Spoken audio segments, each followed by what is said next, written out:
Stop me if you heard this one before. The Kansas City Chiefs offense shoots themselves in the foot. Mental errors, concentration drops, not setting themselves up for success. Seems to be the source of the Chiefs losing in games, is that they always find ways to beat themselves, right? Well, the Detroit Lions absolutely had something to do with that, along with the Chiefs shooting themselves in the foot in this football game. What's going on, everybody? My name is Daniel Harms, senior film analyst here at RGR Football, and today is the day where we go over the miscues, the misfortunes, the planning, or lack thereof, to beat the Detroit Lions on Thursday Night Football to open the game. And we start off with Skymore, Patrick Mahomes on this specific play. Who's at fault? I could be wrong, okay? I could be. But based off of what I'm seeing, this is on Skymore, all right? The Chiefs have this 3-by-1 formation that they absolutely love. Travis Kelce is usually the lone receiver down here, but it's Noah Gray, so you have a little bit of a different situation there. And then up on the left-hand side of the screen is your three receivers. Skymore is running more of an in route here, this kind of a dig. You have Richie James is going to do kind of a wheel stop route. MVS is just running what MVS does, down the field, down the middle. He's going to actually get wide open. Then Noah Gray is running a stop route on the opposite side with McKinnon doing his thing, because that's what he does. Let's go forward a little bit so we can see here. Now, based off of what you're seeing right now, the Chiefs receivers have a lot of flexibility in their own right to be able to stop based on the coverage they're seeing. So there is a defensive back out here that's playing zone is off. Then you have MVS is taking the attention of one defender, and Richie James is taking the attention of another defender. So Patrick initially is reading the middle of the field to see where this guy right here, where he goes. That's what he's looking for, because as we talked about, this player here is off, all right? He has no way of stopping this play, none at all. So he's going to end up coming back to this spot, and as Skymore is coming out of his break, he needs to identify this player just the same as Patrick Mahomes. He needs to see where he is. And if he's going away from the play, stop. Stop moving. With this space open, with everything you're seeing, you need to stop moving. You have a defender who's going to be moving back to the football because of his eyes on Patrick Mahomes. And if you continue to run through your route, you're going to lead the ball, because Patrick has to throw it in front of you. You're going to lead it to the defender. So he continues his route. Patrick hitches right here because he's expecting, when he looks back over from looking to the middle of the field after he resets his feet, that Skymore has stopped in the zone. He's expecting him to have stopped on third down to get that completion. He's not. He continues going, and Patrick has to escape because of a stunted defender coming around. All right, let's see it in full speed one more time. That's what I believe happened. And again, we have to remember this is all happening extremely fast, and there's guys collapsing on the quarterback. So, and then the unfortunate part at the end there is that the ball goes right out of Skymore's fingertips when MVS was wide open down the field too. A lot of different things happened in this specific play to create a very poor outcome on third down for the offense. That is a theme of this video as well. Lots of third down struggles without Travis Kelce. Defenses being able to do a lot of different things. The adjustments that the Lions made playing more zone rather than man were excellent. They did a great job, and then misfortune guided by the Kansas City Chiefs right there.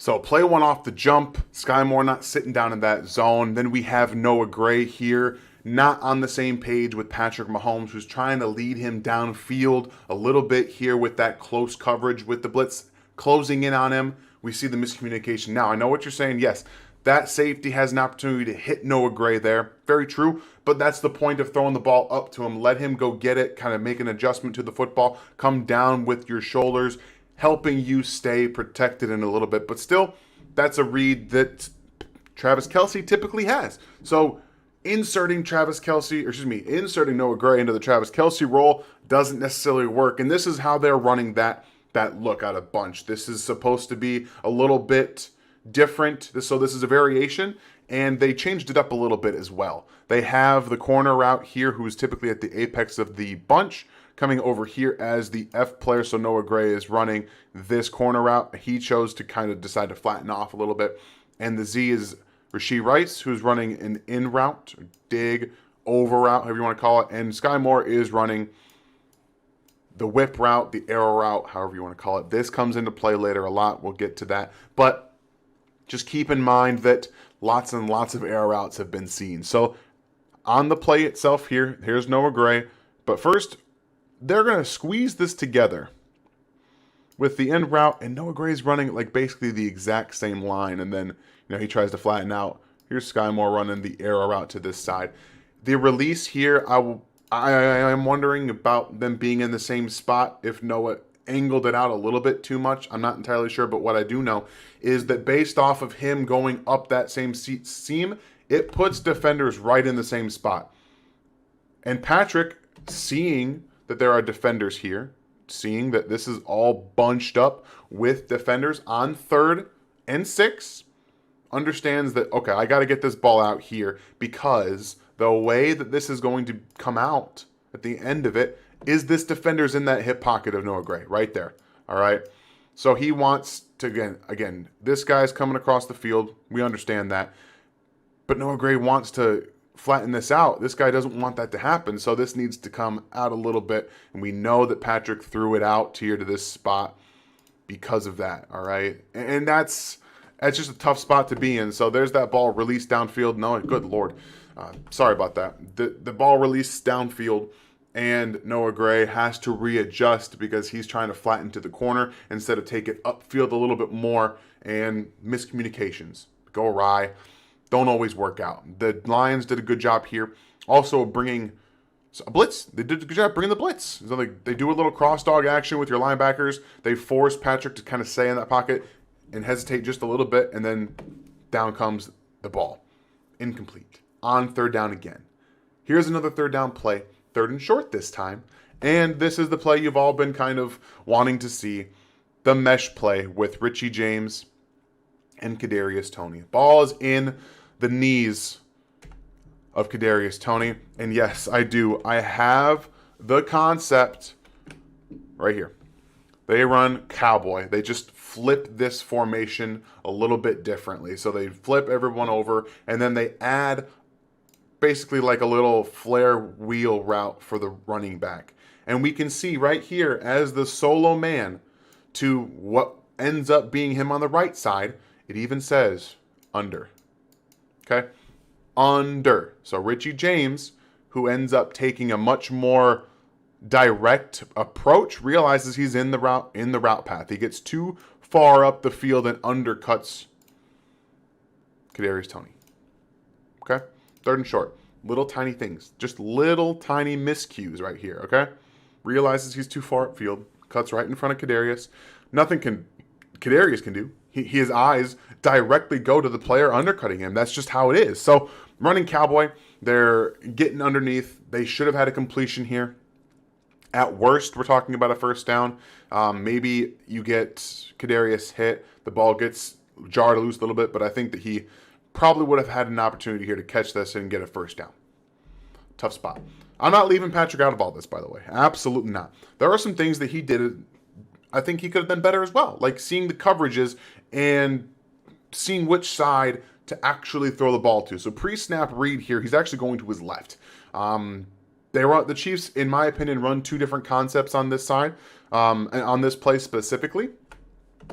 So let's go ahead and get to it. They're going to motion Noah Gray here, and then that puts them in the arrow on the left side. So this is pretty much exactly how they run it. You have Noah Gray going to the corner, and then you have Kadarius running the arrow route, okay? Or Skymore. I don't remember exactly who is there right now, but the under route. So let's watch it. Yes, that is Kadarius. So here it is. Release upfield, go to the corner, and then you have, the whip route. Inside, outside. doesn't really get open on man coverage on 3rd and short. Doesn't help that Donovan Smith has, had to push the defensive end underneath with a really good ghost move to get underneath those hands. So he pushes him in the hips, and then Patrick is now done for, essentially. Got a guy around his ankles. On the right-hand side, we get to see Lion, which is this looky glance route. It's really, really short. You're just looking for the ball pretty much immediately. And then MVS is running the slant route. So Rashee Rice to the inside on the slant, or the looky, and MVS on the slant. And we can see right here, based off the defense, here's that safety shaded out a little bit over to the middle of the field. But with all this space out, I believe that he ended up reading this wrong. And the pre-snap read, you're going to see 3 defenders right here. On the left-hand side, so this guy, and this guy with 2 route runners. That's not typically how you want to play in this when you have one-on-one on the opposite side with a slant route and a man that is good at running those deep routes. I think that he should have been looking to his right the entire way. By the time he gets over to his right, the guy's around his ankle and it's too late. So I think Patrick ended up seeing a little bit of differences in the defensive formations, and some of his pre-snap reads were a little off. So we have running the wrong routes. We have miscommunications on a couple of drag routes. We even have Patrick mixing in a little bit of pre-snap reads that didn't go well for him. And I know they were trying to get Kadarius the ball, but he didn't create separation on that arrow route. It just didn't work for him. So there's a lot that goes into this, and then there's another whole part of this that comes into it. Down at the bottom of your screen, you're going to end up seeing Kadarius Toney once again running that arrow route. Remember earlier that I talked about the whips, the arrows? There's going to be a lot of them involved in this game plan. They should not have been. Okay? Here's a simple reason why. The Lions played zone on over 70% of their coverage snaps. Okay? And Patrick Mahomes did not have a great passer rating on these zone coverage plays. The reason you shouldn't run a lot of these plays, a lot of these arrow routes into zone coverage is right here. You're going to see him run it directly into a zone defender. It's not his fault. He's just running his route. But I think a lot of it has to do with the freedom that the Chiefs receivers are given sometimes and him missing camp. So to not be able to adjust his route, I would have liked to see this end up being an angle and a slant route, just a release to the inside, a looky route, something to take advantage of this hole right here between the safety and this zone defender here. I would have liked to see that, but we're seeing a guy who's running his route based on the way that it is. Okay? And then Patrick's looking there first. That's before we even get to the left side of the offense. Blake Bell was a problem here. So Blake Bell is here in this reduced split, and then you have Rashee Rice running this curl route there. Okay, this is also a concept that I found as well. So this is called Colt. They changed it up a little bit. They moved that Y over to this side of the formation to get them their 3x1 and a one-on-one on the backhand on the backside here. Strength is to the left, so this is the backside, and that's why, Patrick was looking there first. So they ran this a little bit differently, where you have Noah who ends up running that corner route with Rice here, and then MVS on the outside with a little bit of a flare from the running back as well. Okay. So this is what I'm talking about. MVS here is just going to run a deep or an inside curl right here. Rashee Rice is going to do the same thing here. And with the back, then it's not Noah Gray. It's Blake Bell. Supposed to be running this. And then you have Pacheco out here. And the way that this all kind of moves for the offense, the defense scraping across here, trying to get to stay with Isaiah Pacheco. This should have been a play ended up for Isaiah Pacheco because Blake Bell gets in the way and gets knocked down. He gets thrown into MVS's route, and he gets off the ball so late that he ends up stalling Rashee Rice. Like this is it's hard to make up. So you have Patrick going to the right hand side first, but you have them running an arrow route into zone coverage, and then you go back to the left, and the timing's thrown off. Blake Bell's being thrown into MVS's feet. Like this whole thing is kind of a mess to begin with. But it's not all over. Okay, it's not all bad. It's not all everything's going on crazy. No, this was a very nice play from the Kansas City Chiefs.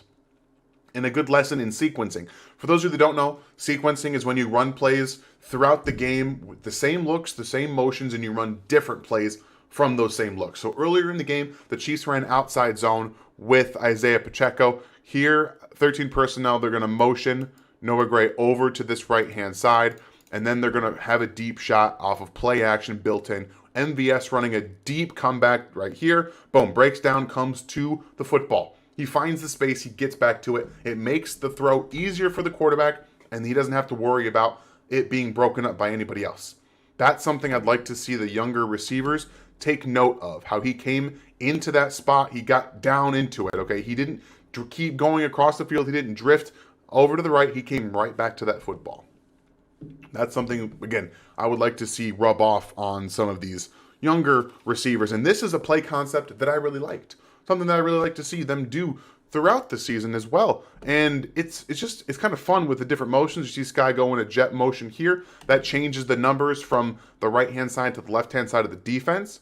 And then you have Noah Gray right here as more of this sniffer tight end who's going to go into motion but look like they're running split zone. For those of you that don't know, split zone is when you have zone running the opposite direction of where the tight end is moving. And they add a little bit of a wrinkle with Donovan Smith blocking here, and then Gray actually coming up and just running a curl route out here into the underneath part of the field. And they get what they want. They get the big middle of the field opened up for Kadarius Toney.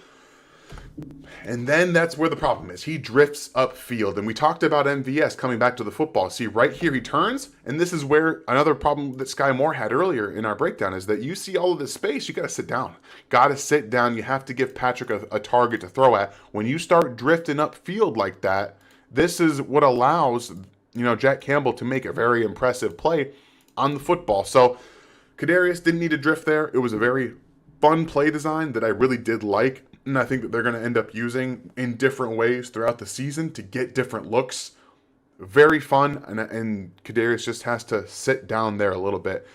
Just get upfield, see that you're in the middle of that zone, and come back to the ball. Allow your quarterback someplace to go with it. Don't be like waiting and drifting. That's all. A little bit of miscommunication.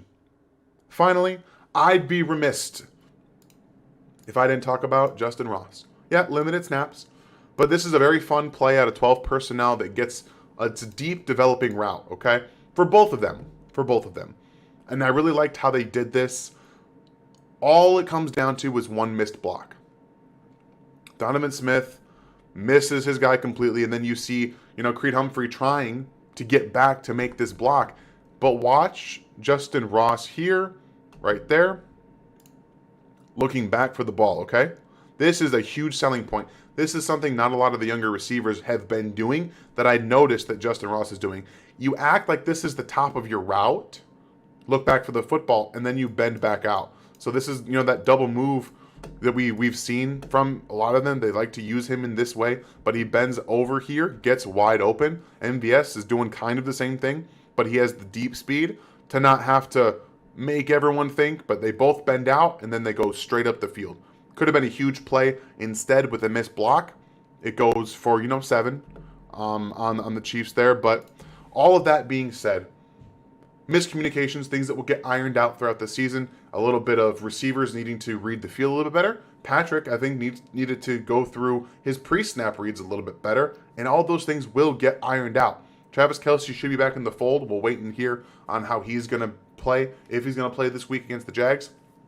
But all in all of these things went wrong, and the Lions' defense played very well. They lose by a point. And you can reasonably say one catch, they win that game from Kadarius Toney, like just one catch. So as much as it was painful to watch and a very frustrating outing for the Chiefs offense, I really do think there's a lot to take away from this that can be good, that can be developed. All of this comes down to Travis solves a little bit of the problems that you had, they got to keep going. They got to find ways to get these guys to step up and develop into legitimate receivers. We'll see how they do. But I hope you guys enjoyed these breakdowns with the clips and the actual play designs. I'm going to keep trying to do that throughout the season so we can all learn. It helps me learn what's supposed to be happening on these plays, so I'm not just, guessing. That's always what I want to do. I want to show you guys the best information possible. So don't forget, we're continuing to have content throughout the week. And don't miss the game plan for the Jags on Sunday. It's going to be on Friday evening. We'll do it live for you guys. We might throw in a couple of film review lives throughout the year as well. Once again, I hope you guys enjoyed it. Hit that like button before you get on out of here. And have yourselves a fantastic day. We'll see you next time.